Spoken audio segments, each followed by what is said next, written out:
Ayan, magandang araw po sa inyong lahat, mga kaibigan. Ayan. So, welcome back sa ating YouTube channel.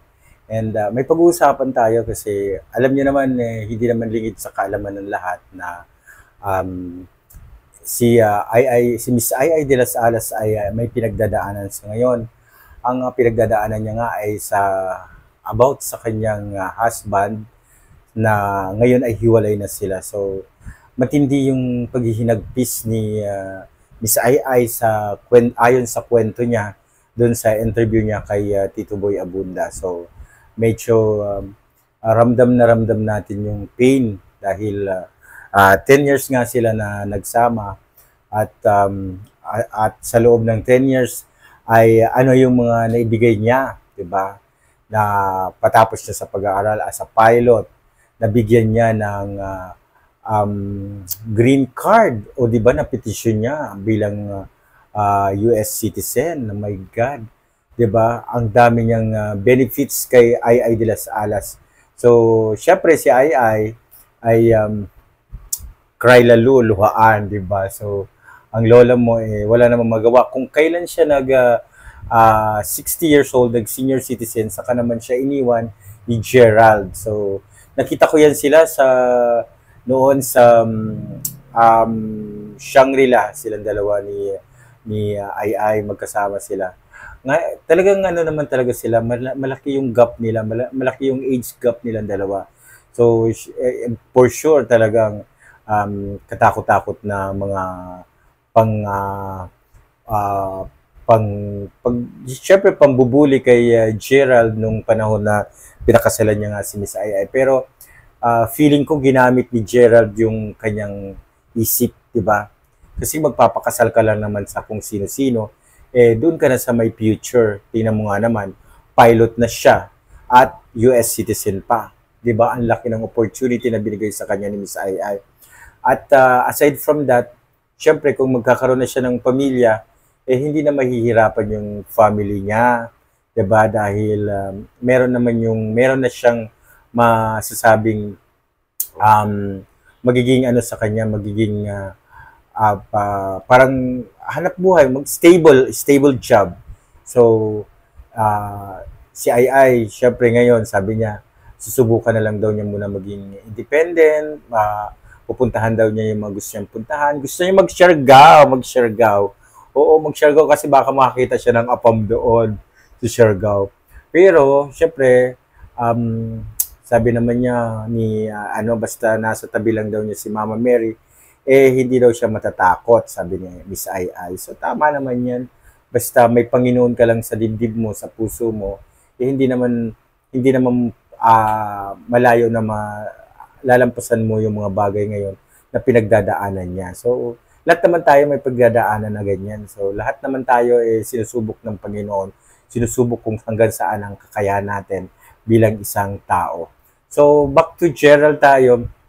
Of course, may chika pa na pinost si Zian Gaza na malapit na daw manganak pala ang babae na napangasa or na anak ka or nakarelasyon ni Gerald. So, siguro yun din ang dahilan kung bakit nag-giveaway na si Miss Ai dahil syempre may baby na din. At yun din naman talaga ang isa sa mga gusto talaga ni Gerald na magka-baby. So, kaya siguro hindi na siya masaya kay Ai dahil wala nga silang anak, di ba? Kumbaga, hindi magkaanak. So, isa yun sa dahilan sa major factor talaga ng kanilang relasyon na hindi magkaanak at kaya umantong sa hiwalayan. So, yung chismis ni Zian Gaza yata or something na meron na daw nakarelasyon si Gerald, yung asawa ni Ai, na isang babae at malapit ng mga anak. Kaloka, di ba? So, malaking dagok nga naman to kay Miss Ai dahil for the past 10 years, inalagaan niya talaga si Gerald, naging wife talaga siya, pero umantong pa rin sa hindi maganda ang kanilang relasyon. Maiyak-yak si Ai, malalim yung hinagpis niya sa kanyang dibdib At aside from that, parang binabalik din ni, 'di ba, si Miss Ai talagang very vocal na sinabi niya noong unang magkaroon ng issue kina Carlos Yulo at nanay nito na si Angelica na pro-nanay siya. So, parang nag-post siya si Chloe na ayan, back to you mamang, parang something like that. So, kaya ang gusto naman ngayon ni Angelica ay gustong damayan naman si Miss Ai kasi during the time na nasa punto siya ng may pinagdadaanan siya, si Miss Ai hindi naman siya iniwan. Kumbaga, nakasupport din naman sa kanya. Parang tumatanaw lang ng utang na loob si Miss Angelica kay Miss Ai. Kaya plano niya na i-comfort din si Miss Ai kahit sa maliit na bagay. Tama lang naman yun, di ba? So, mas maganda yung ganung may masasabi kang isang kaibigan, may masasabi kang isang kasama during your time na naghihinagpis ka, during that time na may pinagdadaanan ka. Tama naman, di ba? So, maganda nga, kasi nakausap ko si Miss Angelica, talagang nalulungkot din siya kay Miss Ai sa nangyari sa pagkawala ng kanyang asawa, sa paghiwalay ng nilang mag-asawa. Nalulungkot din si Miss Angelica at gusto niya na ma-comfort din kahit paano si Ai dahil syempre, di ba, binigyan pa siya ng konting tulong at sinamahan pa siya mag-live, something like that. So, gusto rin ni Miss Angelica na iparamdam din kay Ai na meron siyang kaibigan sa katauhan nga ni Miss Angelica.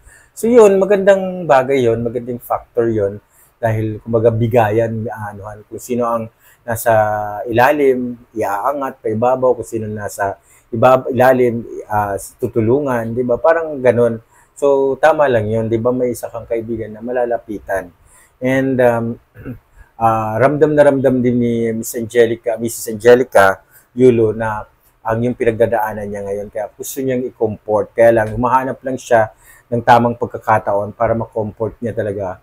Matawagan niya si Ai, di ba? Kahit isang tawanan lang dyan, kahit isang banding lang dyan, para malampasan niya lang yung mga bagay na pinagdadaanan ngayon. So, magandang magandang sinyalis yun na marami ang mga gustong sumuporta, gustong ma-comfort si Miss Ai.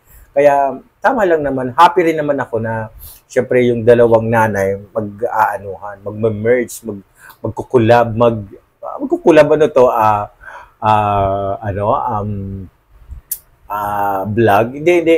Talagang suportahan, kumbaga. Suportahan dahil wala namang ibang magsusuportahan kundi sila din lang naman. So, tama lang yun. At ako, panalo na yung mga ganong bagay na may isang kaibigan na handang sumuporta sa'yo, na handang mag-comfort during your sadness, diba? Kasi mahirap ngayon yung mental health issue na kapag hindi mo inalagaan, naku, mapapraning ka talaga. So, tama lang yan na si Miss Angelica naka-support din kay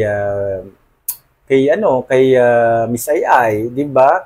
So, plus yung mga kaibigan ni Miss Ai, so okay na yon, di ba? Ang maganda lang doon, si Miss Angelica tumatanaw ng utang na loob kay Miss Ai. So, tama lang naman yun, di ba? Kasi ang utang na loob hindi nababayaran yan. Ang utang na loob hindi na babayaran ng pera, di ba? So, gusto lang niya din na maging mapakita niya yung support talaga, yung pagdadalamhati ngayon ni Miss Ai na maparamdam din niya na may isa siyang kaibigan na malalapitan, may isa siyang kaibigan na masasandalan during her sadness, during ito yung mga time na magpapasko pa naman, di ba? Magpapasko pa naman tapos walang papa, di ba?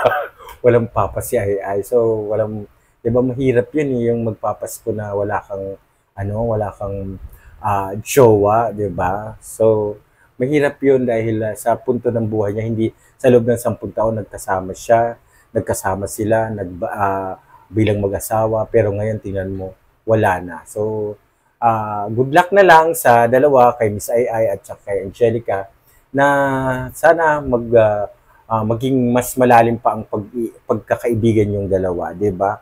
Mas maganda 'yon. Okay, salamat. Bye-bye.